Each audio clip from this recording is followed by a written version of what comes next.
Alright guys, so I'm going to hit legs. It is a beautiful, beautiful Tuesday out here in New York. It's probably about 80, 82. But look at this. Let the sun shine on me real quick. DJ Khaled, in the name of you. Yeah, we ready for legs. Here we go. Alright guys, this is my bulking / getting back into heavy lifting workout. So if you guys want me to do another video of my whole warm-up, I can do that as well. I did leave a lot of stuff out, but I do show you here a lot of my good muscle chasers and blood flow before squats warm-up. So here we have just straight quad, getting the blood flow into the quad there. And high reps, I do individual legs as well. I did not record it. Actually, I did. Here it is. Individual legs. And yeah, so the goal here is to just get a full range of motion and actually try and activate the whole part of the quad. So sometimes if you see, I'll actually put my hands up on my hip flexors, and I'm actually pushing my thumb into my hip flexor to feel for activation. And this also comes from just really thinking about the muscle as well. So when you're doing it, think about the whole movement itself. Just think of your knee as a lever, and you're really just trying to squeeze the muscle.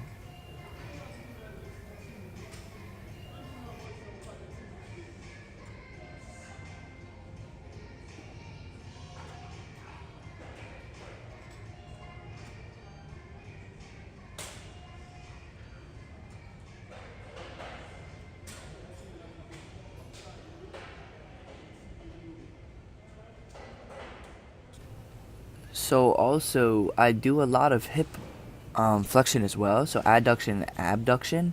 I do this before squats just so I can activate my glutes, and I am a big advocate for hip mobility. And this coming from my wrestling background, I love to do hip mobility and to work on my hip mobility just so I can have more power in my squats, just for fundamental movements as well. Just going through life. As I get older, longevity is key.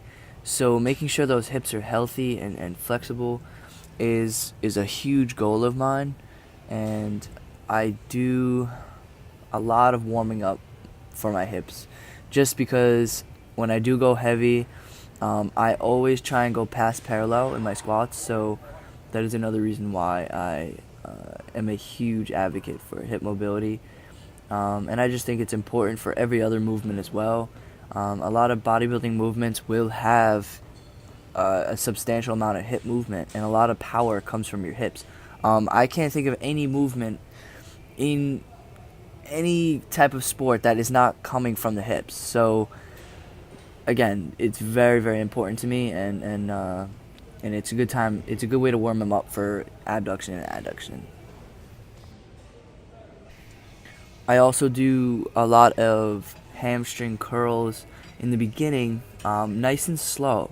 If you notice my speed on my hamstring curls, they're very slow, and I just really try and think about the muscle. Again, mind-muscle connection is a huge part of warming up, because if you don't get the right blood flow and the right connection there, the muscle isn't going to be activated enough to perform in a compound movement like a squat. So what I do is I really try and get those slow movements. And if my range of motion is not what you guys think it should be, it's only because my knees are so overused from wrestling that a hamstring curl, actually laying hamstring curl and the seated hamstring curl, they both hurt my knees pretty much a lot. So I do cut the range of motion down just to fit my own needs. So I'm not coming all the way down. Sometimes I'm doing a half rep, maybe a 3/4 rep, just so I can get the pain off my knees and more involved into my hamstrings.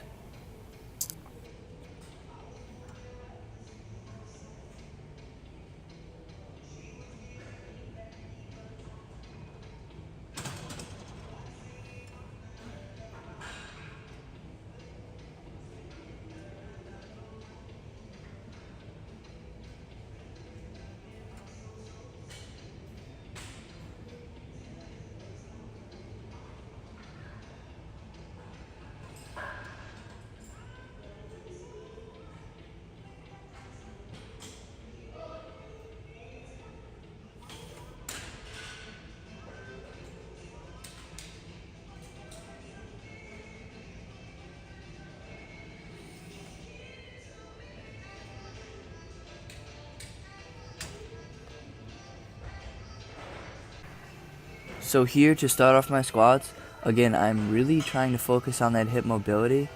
I do try and keep my hips below parallel, again, like I said, and I'm really just trying to open up my hips. And this is like a neat little yoga move or whatever you want to call it. It's just to get my hip flexors all ready and get that distance just so everything's loose. Like, again, my warm-up is very dynamic.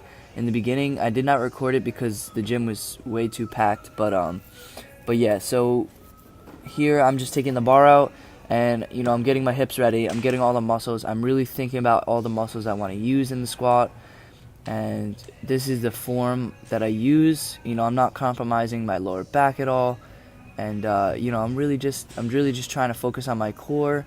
I do wear a belt for almost every movement. Maybe when I train core I don't wear a belt, but the belt does help for protection. So yeah, I'm gonna start putting a weight on the bar now. So I am putting weight on the bar now, and I do pull up my knee sleeves here. I do have horrible knees, like I said. Wrestling really killed me, just from impact, on the mat and overuse.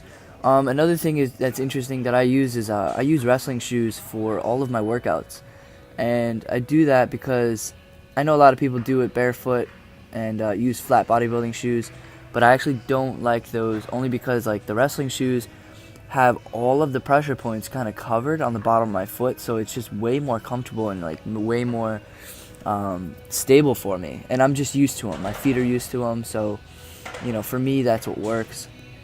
Again, so this is like getting into my heavy bulking phase. I was gonna do a show, but then I realized that I needed more size.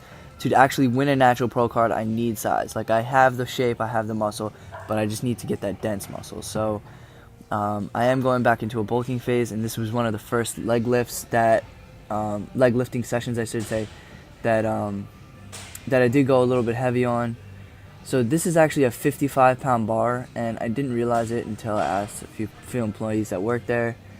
Yeah, so the bars are 55, so I thought I was doing way less weight than I was, which is great. So I did 225 right there as a warm-up for 5 or 6, and then I'm going into 275, but it's not 275, it's 285. I don't know why the bar is 55, but it is. So I'm doing more weight, but I'm just going to go with what I thought I was doing. So this is 275 for reps here. And again, on these heavy lifts, I'm literally just looking for form. I'm not really worried about the volume of reps. I'm worried about the quality of the reps. So I did work up to a big set here. I think this was 315, and I kind of failed this rep, but I did come down slow enough to actually get something out of the lift. I never trained for a 1 rep. I'm not a power lifter, so I did kind of fail it right there, but again, I'm not a power lifter, so I never really do the 1 rep, but I am trying to tell my body that I'm getting to go heavy here. So these reps all after that heavy set are what I call my money sets.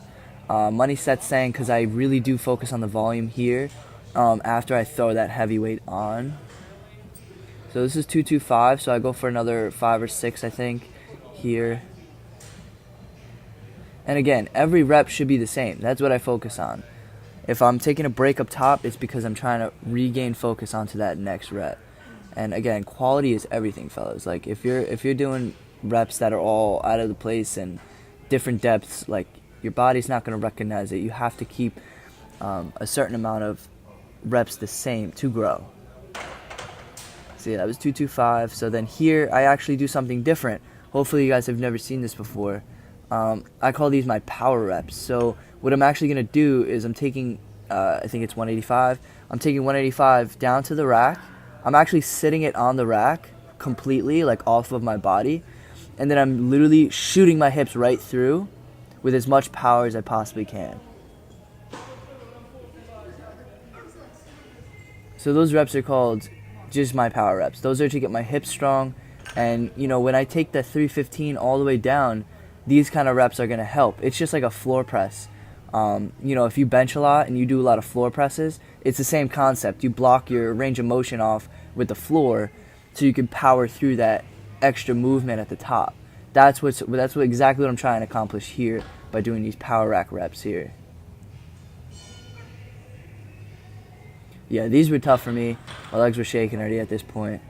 You know, throwing that 315 on, you know, kind of killed me. So, and my current body weight is 136. So if that gives you guys any kind of, you know, justification for what I'm lifting for my body weight, it's pretty good.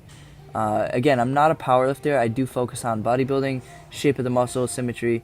So here I am doing pause reps below parallel. And again, core tight, back straight. Do not compromise the back. Even when you're about to fail at the top of the half rep, do not compromise that lower back, guys. That is the worst thing you could possibly do. So just shoot your hips through just like I do. Squeeze the glutes. By driving through with your glutes, it's taking all that lower pressure off your lower back, which is good, which is what you want. And then also pay attention to your knees too. While doing reps like these, you see me adjust my feet there. It's just to get a different, you know, distance with my feet and shoulders. But yeah, again, watch your knees. So if you're doing any kind of lateral movements with your knees coming up out of a squat, that is very dangerous and could be fatal. So here I am doing stiff leg dumbbell. I do this for the hamstrings. Again, guys, these workouts are just based for me and what works for me. So to make my hamstrings grow, I have to attack them right after the set of squats. So right after squats, I came and did these heavy, for me, stiff legs. So again, this is an all hip movement. By stretching your hamstrings. So if you can notice, my hinge at the hips is most important here. Look at the hinge at the hips. There's no lower back movements. It is just all there. You can see a good stretch on my hamstrings.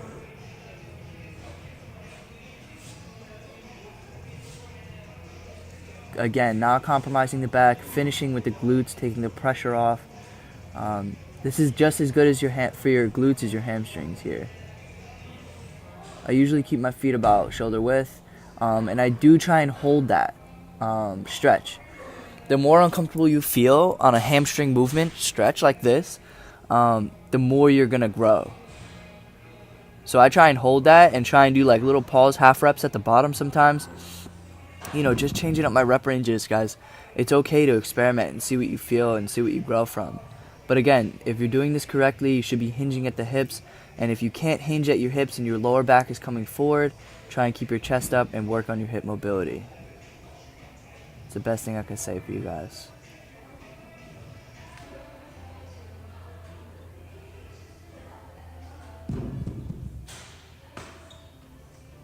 So here I'm coming back to the leg extension. I am doing unilateral movements here for my quads because of the rest. I did say it in this video, but I'm gonna keep the voiceover here. You know, because I wrestled for about 4 years in high school and I coached for a little bit, you know, my legs are super uneven. If you really were to take a look at my bodybuilding photos from my last show last year, you know, my whole quads are completely uneven. My right leg is super stacked and super proportional, and then my left quad is almost like deformed in a sense because my right was my power leg, so that's what I would shoot off of, and my left leg was my lead leg, so that was kind of more of a bouncing movement and more of a stabilization for my quads. So they are pretty much deformed. So what I'm doing here is I'm doing 12 reps on the left, 10 reps on the right, and then I'm doing, you know, the same kind of rep range all the way down to about 4 reps, just so I can get my left leg more fatigued than my right, so that can grow a little bit faster than the right, so it can catch up a little bit. And it's okay to do this if you're doing it correctly. Again, like, you don't want to mess up your rep ranges. You want to keep everything proportional and the same. But yeah, if you're doing it correctly and you're really engaging the muscle, you'll see at the end here, I do a double quad here. and my left quad was already so fatigued that my right one was overpowering when I did both at the same time.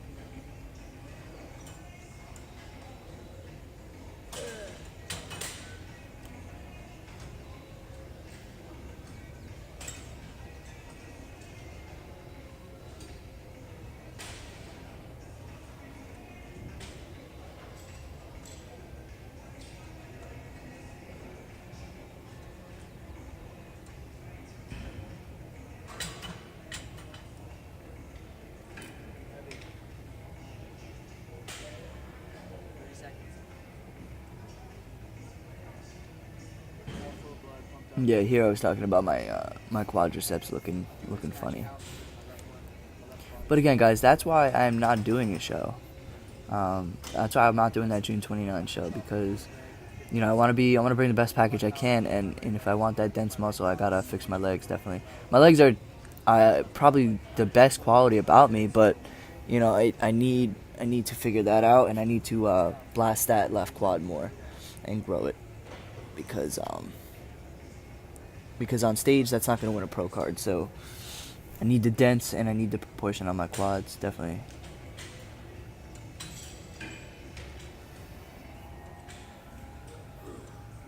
So coming back into, I did the stiff legs, I did the quads, and now I'm doing a glute movement. And this goes out for all the guys. Like, if you see women doing this, it's because they're trying to build their glutes and they're trying to get nice shaped hips.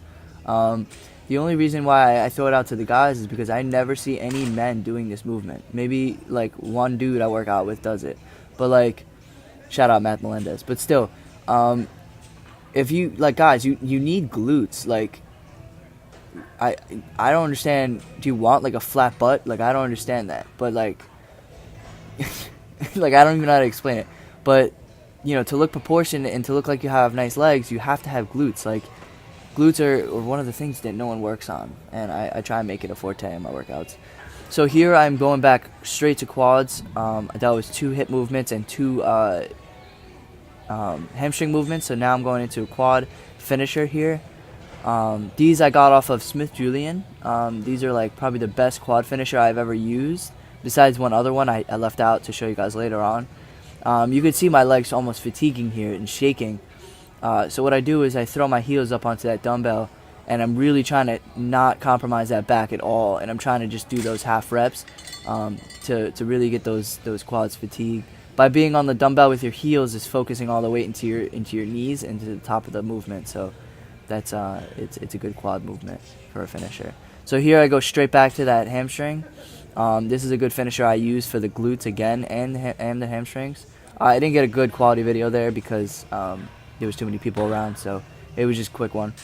But yeah, again, you want to keep your hips stable and you want to finish with your glutes, take the pressure off your lower back, and really try and hold that stretch in that movement too. And here I'm just going at the calves, man. Calves. Dwight Schrute, baby. Calves all the way. But yeah, I need to get those calf game up. I've been doing a lot of standing just to hit the gastrocnemius, and then I've always used to do the excuse me. I always used to do the sitting calf raise for the soleus, but I've been focusing more on that gastroc. So yeah, as you see here, this is a nice little variation I didn't create. Probably somebody else does it in the world, but I love to do that. It's just to get the blood stuck in your calves. It feels great. You kind of just come up on your toes in a squat position while supporting yourself. Yeah, it's a weird feeling, but it feels like you really pump it up. And guys, here I usually do walking lunges with a barbell, but the gym again was so packed. I don't know why I went at that time. It was hard to even get this film I recorded, but yeah. So I do some reverse lunges here. If you guys have a hard time doing regular lunges, reverse lunges are probably a little bit better than forward lunges. It takes all that pressure off your knees, and I just think it's a better movement overall, and a better stabilizing movement as well. So yeah, I give you a couple different angles here. You really want to try and get that 90-degree angle between your front leg and your back leg. If you look at it from your knee, your forward knee, You want to get that 90 degrees. If you guys are taking too short of steps, it's it's prone to injury. So yeah, that's my lifting session, guys, for legs. I hope you guys enjoyed it. If you guys want to see anything else that's like not in my videos, or you want to see my warm-ups, you want to see all my little exercises in between all of these, definitely holler at me, and I help you guys out. Appreciate you guys watching, and this is gonna be probably a regular occurring thing here. I'll probably post another video soon. I'll probably do an upper body movement, and I hope you guys enjoyed it. So I need a perspective, baby. Boom boom goes dynamite.